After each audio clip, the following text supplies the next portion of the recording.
दोस्तों, आज हम दुनिया के नक्शे पर घट रही एक ऐसी भू राजनीतिक घटना का विश्लेषण करने जा रहे हैं जिसने अंतर्राष्ट्रीय कूटनीति के गलियारों में सन्नाटा तो पसारा है, मगर भारत की बदलती हुई विदेश नीति का डंका पूरी दुनिया में बजा दिया है। क्योंकि यह कहानी सिर्फ दो देशों के संबंधों की नहीं है, बल्कि यह कहानी है एक ऐसे मुल्क के अहंकार के टूटने की जिसने कल तक भारत को आंखें दिखाने की कोशिश की थी। और आज वही मुल्क भारत की चौखट पर मदद की गुहार लेकर हम बात कर रहे हैं तुर्की की, जो इस वक्त इतिहास के अपने सबसे बुरे आर्थिक और सामाजिक दौर से गुजर रहा है। और वहां के हालात इस कदर बेकाबू हो चुके हैं कि जो एर्दोगान कल तक खुद को इस्लामी दुनिया का खलीफा बताने का सपना देख रहे थे, आज उन्हीं के राज में जनता एक एक रोटी के लिए मोहताज हो चुकी है और सड़कों पर हाहाकार मचा हुआ है। दरअसल पिछले कुछ हफ्तों के भीतर तुर्की के दूतावास और वहां की सरकार की तरफ से नई दिल्ली को एक के बाद एक लगातार 3 बेहद भावुक और आधिकारिक पत्र भेजे गए हैं, जिनमें कूटनीतिक भाषा की मर्यादाओं से परे हटकर साफ शब्दों में गिड़गिड़ाते हुए लिखा गया है कि हमें भारत की तत्काल मदद की जरूरत है। और अगर भारत ने इस वक्त अनाज और गेहूं की खेप नहीं भेजी तो तुर्की में भुखमरी का संकट खड्डा हो जाएगा। मगर हैरानी और गर्व की बात यह है कि भारत सरकार के विदेश मंत्रालय और प्रधानमंत्री कार्यालय ने इन चिट्ठियों को प्राप्त तो किया है, मगर उन पर कोई भी प्रतिक्रिया देने से साफ इनकार कर दिया है। मानो भारत ने अपनी चुप्पी से ही तुर्की को उसका अतीत याद दिलाने की ठान ली हो। और यह भारत की वही नई विदेश नीति है जिसमें साफ संदेश दिया जा रहा है कि अगर आप हमारे हितों पर चोट करेंगे तो संकट के समय भारत भी आपकी मदद के लिए हाथ आगे नहीं बढ़ाएगा। अब सवाल यह उठता है कि आखिर तुर्की जैसा देश, जो नाटो का सदस्य है और जिसके पास एक बड़ी सेना है, वह अचानक इतना लाचार कैसे हो गया कि उसे भारत के सामने हाथ फैलाने। तो इसके पीछे की वजह है वहां की चरमराती अर्थव्यवस्था और आसमान छूती महंगाई, जिसके आंकड़े सुनकर आपके होश उड़ जाएंगे। तुर्की में इस वक्त महंगाई की दर 75% के आंकड़े को भी पार कर चुकी है, जो कि किसी भी देश के लिए आर्थिक मृत्युदंड के समान होता है।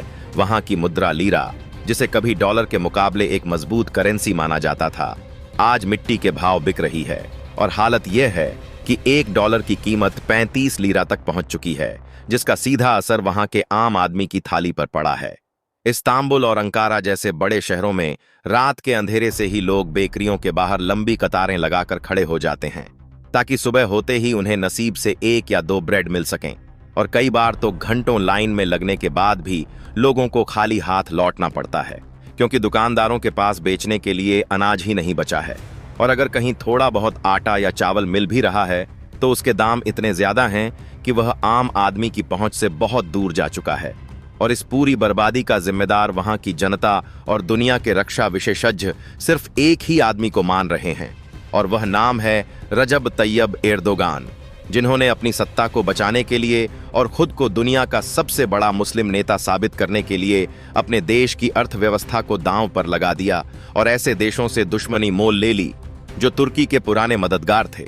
आपको याद होगा कि एक वक्त था जब सऊदी अरब और संयुक्त अरब अमीरात तुर्की के अच्छे दोस्त हुआ करते थे और मुश्किल वक्त में पेट्रो डॉलर की मदद से तुर्की की अर्थव्यवस्था को संभाल लेते थे। मगर एर्दोगान ने अपनी महत्वाकांक्षा के चलते इन खाड़ी देशों के खिलाफ ही जहर उगलना शुरू कर दिया और खुद को उनसे बड़ा नेता दिखाने की होड़ में लग गए, जिसका नतीजा यह हुआ कि आज सऊदी और यूएई ने तुर्की से अपने हाथ पूरी तरह खींच लिए हैं। और जब अपने ही लोगों ने साथ छोड़ दिया तो तुर्की को उम्मीद थी कि पश्चिम के देश या अमेरिका उसकी मदद करेंगे, मगर एर्दोगान की दोहरी नीतियों ने उन्हें वहां भी अविश्वसनीय बना दिया है। अब तुर्की के सामने सबसे बड़ा संकट अनाज का है, क्योंकि तुर्की अपनी गेहूं और मक्का की जरूरतों के लिए पूरी तरह से रूस और यूक्रेन पर निर्भर था। वह इन्हीं 2 देशों से सस्ता अनाज खरीदकर अपना काम चलाता था। मगर पिछले 1.5 साल से चल रहे रूस और यूक्रेन युद्ध ने सप्लाई चेन को पूरी तरह से तबाह कर दिया है। काला सागर से होने वाला अनाज का व्यापार ठप पड़ा है और रूस ने साफ कर दिया है कि वह पहले अपनी जरूरतों को पूरा करेगा और उसके बाद ही किसी और देश को अनाज देगा। वहीं यूक्रेन खुद युद्ध की आग में जल रहा है, तो वह किसी और का पेट क्या भरेगा। ऐसे में तुर्की की निगाहें घूम फिरकर सिर्फ और सिर्फ भारत पर आकर टिक गई हैं, क्योंकि भारत दुनिया का दूसरा सबसे बड़ा गेहूं उत्पादक देश है और भारत के पास इस वक्त इतना बफर स्टॉक मौजूद है कि वह चाहे तो तुर्की की भूख मिटा सकता है। मगर यहाँ पेंच यह फंस गया है कि तुर्की ने पिछले 1 दशक में भारत के खिलाफ जो जहर उगला है, अब वह उसी के सामने दीवार बनकर खड़ा हो गया है। हमें यह नहीं भूलना चाहिए कि संयुक्त राष्ट्र संघ के मंच पर जब भी कश्मीर का मुद्दा उठा है, तो पाकिस्तान के बाद अगर किसी देश ने सबसे ज्यादा भारत के खिलाफ आवाज उठाई है तो वह तुर्की ही है। एर्दोगान ने बार बार भारत की संप्रभुता को चुनौती दी और अनुच्छेद 370 हटने के बाद तो उन्होंने पाकिस्तान के सुर में सुर मिलाते हुए भारत पर मानवाधिकार हनन के झूठे आरोप तक लगा दिए थे। उस वक्त भारत ने कई बार तुर्की को चेतावनी दी थी कि वह हमारे आंतरिक मामलों में दखल ना दे, मगर एर्दोगान अपनी तुष्टीकरण की राजनीति में इतने अंधे हो चुके थे कि उन्हें भारत की चेतावनी सुनाई नहीं दी और उन्होंने पाकिस्तान को खुश करने के लिए भारत से रिश्ते खराब कर लिए। यहां तक कि तुर्की ने पाकिस्तान को ड्रोन और हथियार देने की भी कोशिश की ताकि वह भारत के खिलाफ उनका इस्तेमाल कर सके। तो अब जब तुर्की के घर में आग लगी है और उसके बच्चे भूख से बिलख रहे हैं, तो भारत ने भी कूटनीतिक आईना दिखा दिया है। भारत का स्पष्ट मानना है कि अंतर्राष्ट्रीय संबंध एकतरफा नहीं होते। आप यह उम्मीद नहीं कर सकते कि आप वैश्विक मंचों पर भारत को गाली देंगे, भारत के दुश्मनों को पनाह देंगे और जब आप पर मुसीबत आए तो भारत बड़ा दिल दिखाकर आपकी मदद करने दौड़ा चला आएगा। वह दौर अब बीत चुका है जब भारत सिर्फ नैतिकता के आधार पर फैसले लेता था। आज का नया भारत अपने राष्ट्रीय हितों को सर्वोपरि रखता है और जो देश भारत के हितों का सम्मान नहीं करेगा उसे भारत से किसी भी प्रकार की रियायत की उम्मीद नहीं रखनी चाहिए। और यही वजह है कि तुर्की के बार बार गिड़गिड़ाने और 3-3 पत्र लिखने के बावजूद भारत सरकार ने एक भी अनाज का जहाज तुर्की की तरफ रवाना नहीं किया है और न ही इस मुद्दे पर कोई आधिकारिक बयान जारी किया है, जो कि कूटनीति की भाषा में सबसे बड़ी ना मानी जाती है। हालांकि तुर्की के पास चीन और पाकिस्तान का भी विकल्प था, जिन्हें वह अपना तथाकथित सदाबहार दोस्त बताता है, मगर यहां भी एर्दोगान को धोखे के सिवा कुछ नहीं मिला, क्योंकि पाकिस्तान तो खुद अपनी इतिहास की सबसे बड़ी कंगाली से जूझ रहा है और वह खुद दुनिया भर में कटोरा लेकर घूम रहा है। तो वह तुर्की की क्या मदद करेगा? और रही बात चीन की, तो चीन कभी भी मुफ्त में या दोस्ती में मदद नहीं करता। चीन का हर कदम व्यापारिक मुनाफे के लिए होता है। चीन ने तुर्की को अनाज देने की पेशकश तो की, मगर उसने जो दाम बताए वह तुर्की की सरकार के बजट से बाहर थे और साथ ही साथ चीनी अनाज की गुणवत्ता को लेकर भी तुर्की के स्वास्थ्य विभाग ने गंभीर सवाल उठाए हैं कि वह अनाज इंसानों के खाने लायक भी नहीं है।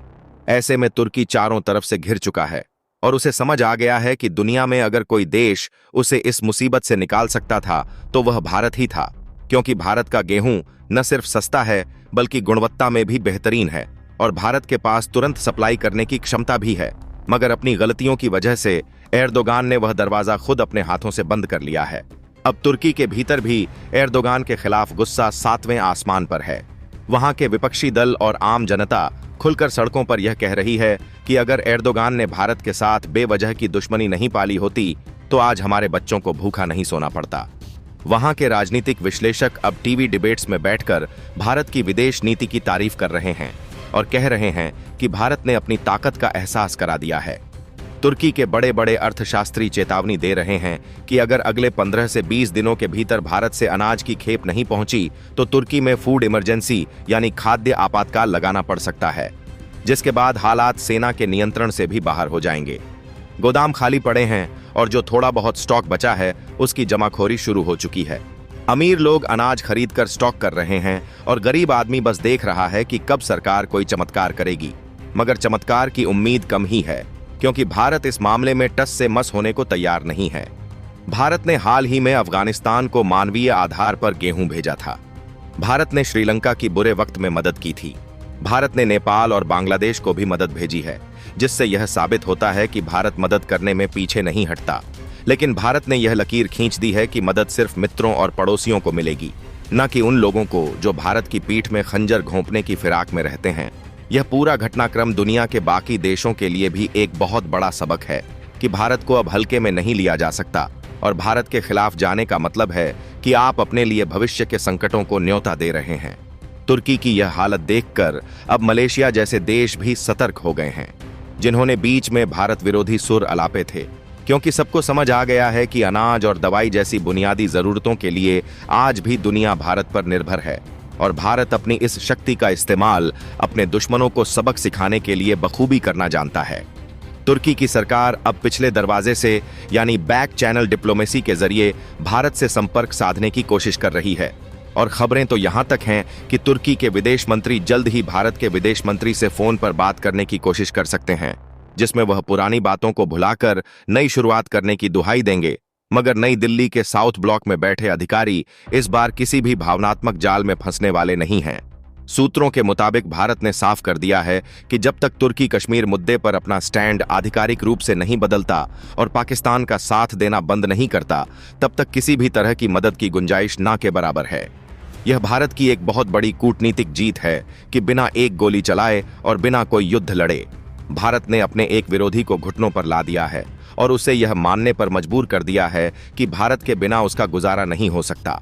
आने वाले दिन तुर्की के लिए बेहद भारी गुजरने वाले हैं, क्योंकि सर्दियां आ रही हैं और सर्दियों में अनाज और ऊर्जा की खपत और बढ़ जाती है। ऐसे में अगर भारत नहीं पसीजा तो तुर्की में तख्ता पलट जैसी स्थिति भी बन सकती है, क्योंकि भूखी जनता किसी भी सरकार को उखाड़ फेंकने की ताकत रखती है और इतिहास गवाह है कि दुनिया की बड़ी बड़ी क्रांतियां रोटी के संघर्ष से ही शुरू हुई हैं। तो दोस्तों, यह था पूरा लेखा जोखा उस स्थिति का जो इस वक्त तुर्की और भारत के बीच बनी हुई है। यह देखना दिलचस्प होगा कि क्या एर्दोगान अपनी अकड़ छोड़कर भारत से सार्वजनिक माफी मांगते हैं या फिर अपनी जिद में अपने देश को बर्बादी के गर्त में धकेल देते हैं। आप इस पूरे मुद्दे पर क्या सोचते हैं? क्या भारत को मानवता के नाते तुर्की की मदद कर देनी चाहिए या फिर जैसे को तैसा वाली नीति पर चलते हुए उसे सबक सिखाना जारी रखना चाहिए? अपनी राय बहुत सोच समझकर दीजिएगा, क्योंकि यह फैसला सिर्फ अनाज का नहीं है बल्कि भारत के आत्मसम्मान और वैश्विक रुतबे का है। और जिस तरह से भारत अब अपनी शर्तों पर दुनिया चला रहा है वह हर भारतीय के लिए गर्व का विषय है। अब इस पूरे घटनाक्रम का सबसे दिलचस्प और हैरान करने वाला पहलू यह है कि तुर्की की इस खस्ता हालत को देखकर अगर किसी देश के सबसे ज्यादा पसीने छूट रहे हैं तो वह पाकिस्तान है। इस्लामाबाद में बैठे हुक्मरानों को अब यह डर सताने लगा है कि जिस तुर्की के दम पर वह कश्मीर में कूदते थे और भारत को परमाणु बम की गीदड़ भभकी दिया करते थे, जब वह तुर्की खुद दाने दाने के लिए भारत के सामने गिड़गिड़ा रहा है तो पाकिस्तान की क्या बिसात रह गई है। पाकिस्तान की मीडिया में भी अब यह चर्चा दबी जुबान में शुरू हो गई है कि हमने गलत घोड़ा चुना था। उन्हें समझ आ रहा है कि भारत से पंगा लेना अब खुदकुशी करने जैसा है। तुर्की का यह हाल देखकर पाकिस्तान के विदेश मंत्रालय में भी हड़कंप मचा हुआ है, क्योंकि उन्हें पता है कि अगर तुर्की ने दबाव में आकर कश्मीर पर अपना रुख बदल लिया और भारत के पक्ष में बयान दे दिया तो अंतर्राष्ट्रीय मंच पर पाकिस्तान पूरी तरह नंगा हो जाएगा और उसका आखिरी बड़ा समर्थक भी उसके हाथ से निकल जाएगा। उधर तुर्की की सड़कों पर जो मंजर दिखाई दे रहा है वह अब किसी गृह युद्ध से कम नहीं लगता। इस्तांबुल के बड़े बड़े सुपरमार्केट में लूटपाट की खबरें सामने आ रही हैं। आम जनता का सब्र अब जवाब दे गया है और भूखे लोग अब दुकानों के ताले तोड़कर अनाज लूटने पर मजबूर हो गए हैं। पुलिस और जनता के बीच कई जगहों पर हिंसक झड़पें हुई हैं और सरकार को भीड़ को काबू करने के लिए आंसू गैस के गोले दागने पड़ रहे हैं। सोशल मीडिया पर वायरल हो रहे वीडियो में देखा जा सकता है कि कैसे बूढ़े और बच्चे एक पैकेट आटे के लिए एक दूसरे से लड़ रहे हैं। यह वही तुर्की है जो खुद को यूरोप और एशिया का पुल बताता था, लेकिन आज एर्दोगान की जिद ने उसे एक ऐसे चौराहे पर लाकर खड़ा कर दिया है जहां एक तरफ कुआं है और दूसरी तरफ खाई। अगर सरकार ने अगले 72 घंटों में अनाज का इंतजाम नहीं किया तो जानकारों का मानना है कि तुर्की की सेना को सड़कों पर उतरना पड़ सकता है और देश में मार्शल लॉ जैसे हालात बन सकते हैं। इस संकट की गूंज अब नाटो NATO के मुख्यालय तक भी पहुंच चुकी है और पश्चिमी देश भी सकते में हैं। अमेरिका और यूरोप को डर है कि अगर तुर्की आर्थिक रूप से ढह गया तो इसका सीधा असर यूरोप की सुरक्षा पर पड़ेगा, क्योंकि तुर्की ही वह दीवार है जो मध्य पूर्व के शरणार्थियों को यूरोप में घुसने से रोकता है। यही वजह है कि अब पर्दे के पीछे से अमेरिका भी भारत पर दबाव बनाने की कोशिश कर रहा है कि वह मानवीय आधार पर तुर्की को अनाज दे दे। लेकिन नई दिल्ली ने इस बार वॉशिंगटन को भी स्पष्ट संकेत दे दिए हैं कि यह हमारा द्विपक्षीय मामला है। अब सवाल यह है कि भारत की खुफिया कूटनीति आखिर चाहती क्या है। कूटनीतिक गलियारों में जो खबरें छनकर आ रही हैं उनके मुताबिक भारत ने एक अघोषित शर्त रखी है कि तुर्की को FATF में पाकिस्तान का समर्थन बंद करना होगा। आपको बता दें कि तुर्की ही वह देश है जो बार बार पाकिस्तान को ग्रे लिस्ट से बचाने के लिए वीटो का इस्तेमाल करता रहा है और आतंकियों की फंडिंग रोकने में बाधा बनता रहा है। भारत चाहता है कि तुर्की अब सार्वजनिक रूप से आतंकवाद के खिलाफ भारत की मुहिम का साथ दे और पाकिस्तान स्थित आतंकी संगठनों को पनाह देना या उनका समर्थन करना बंद करे। यह एक बहुत बड़ा जुआ है जो भारत ने खेला है। अगर तुर्की यह शर्तें मान लेता है तो यह पाकिस्तान के लिए एक बहुत बड़ा झटका होगा और दक्षिण एशिया के भू राजनीतिक समीकरण हमेशा के लिए बदल जाएंगे। अंत में स्थिति यह बन गई है कि घड़ी की सुइयां तेजी से भाग रही हैं और तुर्की के पास वक्त बहुत कम बचा है। सर्दियां दरवाजे पर दस्तक दे चुकी हैं और अगर अगले कुछ दिनों में भारत के बंदरगाहों से अनाज के जहाज नहीं निकले तो तुर्की में जो तबाही आएगी उसकी भरपाई करने में दशकों लग जाएंगे।